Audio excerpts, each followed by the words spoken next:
These Fed boys are in absolute trouble.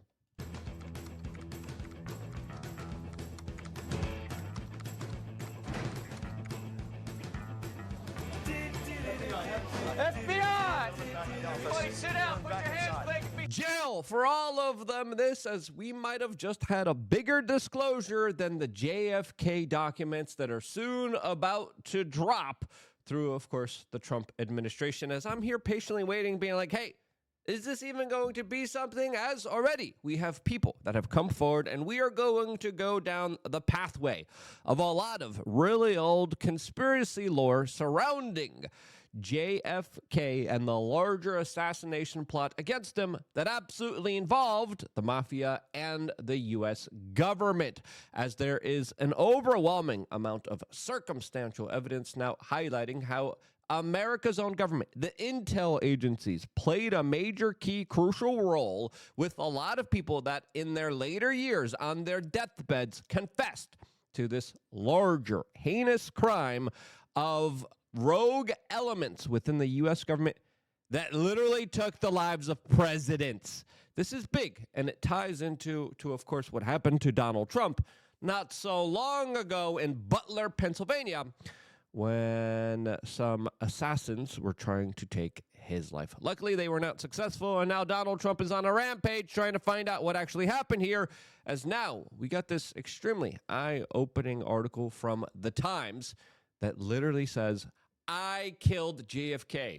The assassination files are a lie. This specifically is now going to the Chicago mobster James Files, who says, hey, the declassifications from Donald Trump are going to come, and guess what? They're going to be a big nothing burger. And from the information that I'm getting, there's probably going to be a big nothing burger, and people are going to realize that the U.S. government has just been messing with them for a very long time, which is also just as egregious as them assassinating them. There's a possibility that that will be the larger truth here. Will we get some larger names? Will we get some other people that were involved here? I highly doubt that the U.S. government, after assassinating JFK, sat down at their offices and wrote a diary saying, today we assassinated JFK. So the likelihood of these documents being some kind of larger disclosures, probably not true. Will they lead us to having some kind of seeds of truth that will later connect the dots on some bigger pictures and then finally be able to say, yeah, there's even more circumstantial evidence?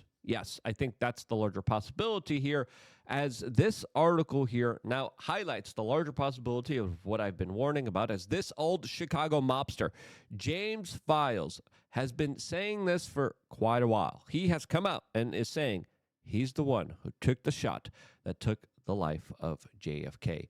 He is claiming that when the files get declassified, they won't contain the truth about the larger assassination because, you know, it is an important point here to say, why would they? The government doesn't like to admit when they commit crimes. They usually cover it up. Now, have they covered it up in their own documents that they classified? I doubt that, but there's probably nuggets of truth that we'll be able to kind of put together with the other bigger stories that are all developing here. Daily Mail is also running this story with the title, I'm the one who really killed JFK, and Trump's vows to declassify CIA files will bring nothing but lies. I could see that. The Sun, of course, in their sensationalistic ways, wrote, Hitman speaks. I killed JFK after being hired by CIA. I remember his head rocking back as shot hit. But Trump files won't tell you that, as there's a lot of evidence now specifically showing, yeah, not just one gunman. It wasn't Lee Harvey Oswald who said he was a patsy and then was later taken out himself. It was multiple gunmen. There was someone on the grassy knoll who was on that grassy knoll, as we found out through the Zapruder film, as there's other mafia bosses that are coming out and saying, yeah, actually, the mafia was behind this through the back talk, through all the conversations that were happening behind the scenes here, as this is something that I would say Congresswoman Paulina should be looking into, as she is now going to be running the task force that will be declassifying these documents and giving people pieces of information about what really happened here. As she came out and said, yeah, there was more than one gunman in a nonchalant way. She also came out, yeah, there was multiple bullet holes that don't add up to the official story with how many shots were fired. And of course, there wasn't. The governor was hit there. There was so many different entry wounds. There were so many different shots being blasted off here.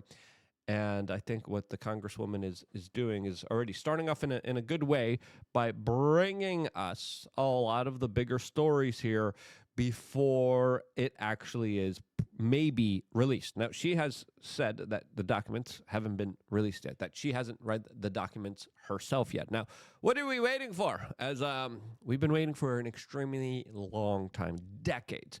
If you remember, Donald Trump promised to release these documents all the way back in his first kind of administration when he started as president in 2016. He made multiple declarative statements saying, I'm going to be the one. I'm going to release these files. And then the CIA came to him, and then they said, no, you're not. And Donald Trump kind of backed down. He's not backing down now, as of course, it's not just JFK, it's also RFK, it's also MLK, that we will be getting larger disclosures about that will probably give us bigger nuggets of truth there that we as independent media and, quote, conspiracy theorists could now finally map together and give us a better explanation of what happened here. As we also have to remember, there's the crazy story of E. Howard Hunt that also correlates a lot of this. And again, we don't need new declassified JFK files. We need to just pay attention to what was going on here since Rolling Stone released a crazy story about E. Howard Hunt. We're going to talk about that in just a little bit. Before telling you about him, we want to remind you to please sign up to LukeUnfiltered.com. Last night, I shot 2 walk and talk videos with Atlas surrounding issues that, of course, I can't talk about on this particular platform, and another one that is just a kind of larger motivational video trying to make people realize the amazing times that we're in right now and the opportunities in front of them that they need to be taking. If you're not taking opportunities right now, you're wasting a huge chance and opportunity that we never, ever had before in our modern history. 3 master classes. You get to talk to me in real time through the Telegram chat. You get to call in. You get to be a part of shows. We're doing a range day, March 16th. What don't you get? What don't you get by becoming a member of LukeUnfiltered.com? I'm waiting because you get a lot. You get free tickets to a lot of events. We're working on free tickets for members for the Bitcoin conference. Last year, we were able to give out a couple tickets that were worth a couple $1,000. I think we gave out like 5 of them. Signing up to LukeUnfiltered.com, 20 cents a day, $8 a month.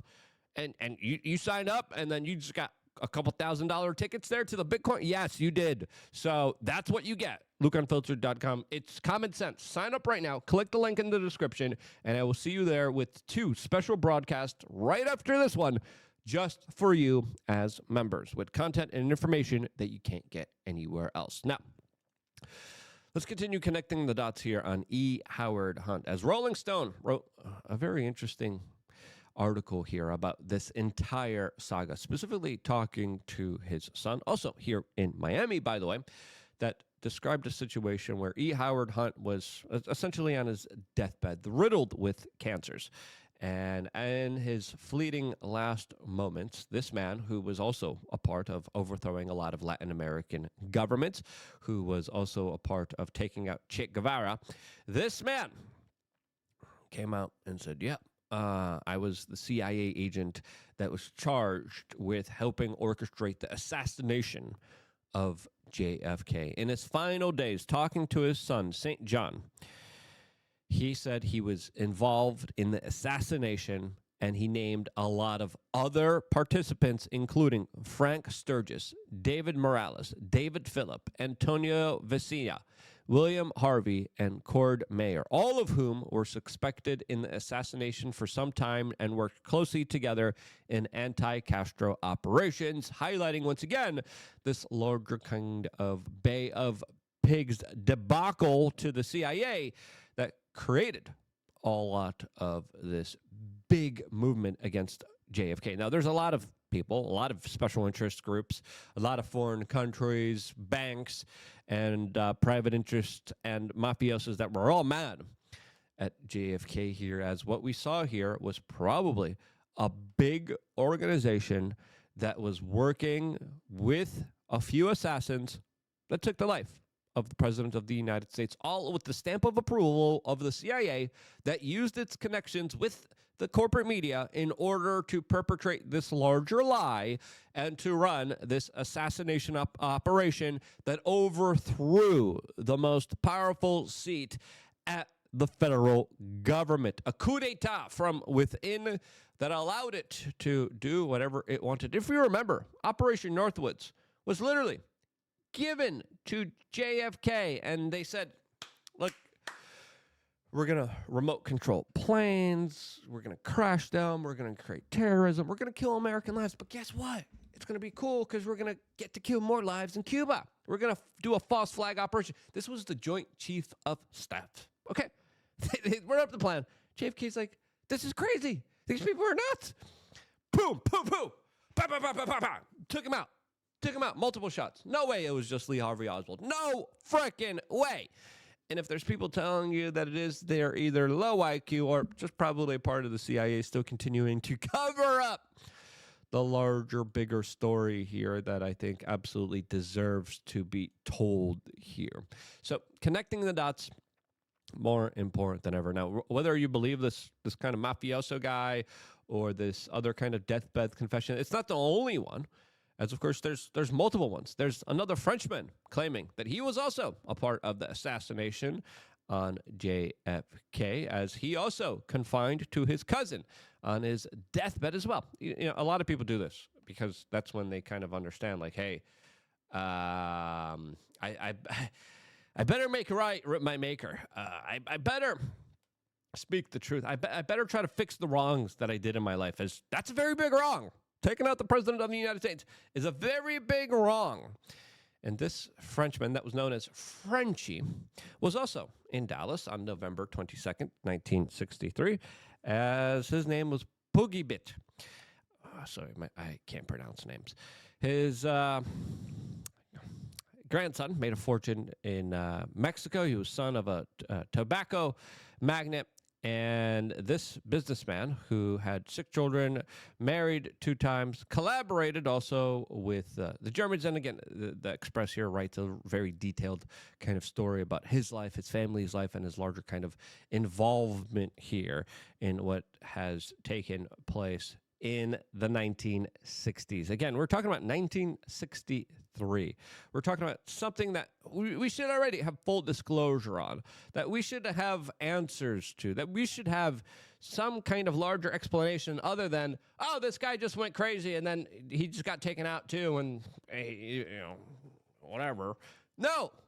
And that's what they're trying to also do specifically with Donald Trump. As there's even rumors now of a second videotape of new footage surrounding JFK. Now, Bill Hicks always made this joke. Rest in peace, Bill Hicks, an amazing, brilliant comedian, not Alex Jones. Bill Hicks made this amazing joke saying that when someone becomes president of the United States, they bring him into a smoky, dark room, they pull down the projector, and they start playing a new angle of the JFK assassination. Who knows? According to News Nation, there's second video recordings of the assassination attempt. And who knows, maybe when they sit down, when the CIA sits down the president of the United States, maybe they just show him that. And they're like, yeah, look who's in charge here, buddy. As clearly, there were larger efforts to try to control Donald Trump. Donald Trump didn't like that. Donald Trump's a billionaire. He's like, you're trying to control me? You're trying to contain me? You're trying to tell me what to do? Like, I paid for all of you guys. And he didn't listen. He didn't listen to a lot of this stuff. The CIA came to Trump and said, we're going to overthrow Syria. Trump said, the hell you're not. We're going to fight the guys you supported and aided since, you know, they're jihadists. And the CIA got pissed at that. That's why right before Trump took office, they overthrew Syria.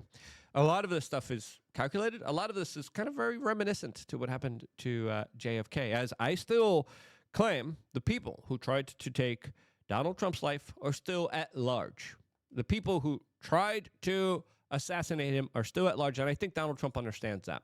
And I think Donald Trump understands it's not the Iranians or just a lone gunman. It's not just a crazy person that was able to beat out the Secret Service and destroy our national security state and surveillance grid systems, big brother operations at play here, as Trump has now ordered any reports to be unsealed by the Secret Service about all the details surrounding this assassin, as the intel agencies are kind of just sitting on their hands, being like, oh, we don't know what happened here. Oh, twice. Shots were fired twice. And that's the epitome of the CIA. I don't know what's going on here. Yeah, right. I think Trump's a lot smarter, and that's why he officially now said, let's release all of their secrets.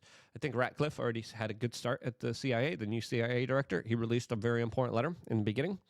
And I think right now it's going to be a very bad year for the CIA and all these other intel agencies and rogue privatized operations that are working closely together with the larger, terrible, deep state swamp bureaucracy that clearly doesn't like Donald Trump and tried to take him out before. And guess what? They're probably going to try to take him out and Elon Musk out again. We're going to talk about that in the future video, especially as now we have Operation Whirlwind, which we're going to be talking about in the next video. Subscribe, click the notification button. I love you guys. See you on LukeUnfiltered.com. Stay tuned for more here on YouTube.com/WeAreChange.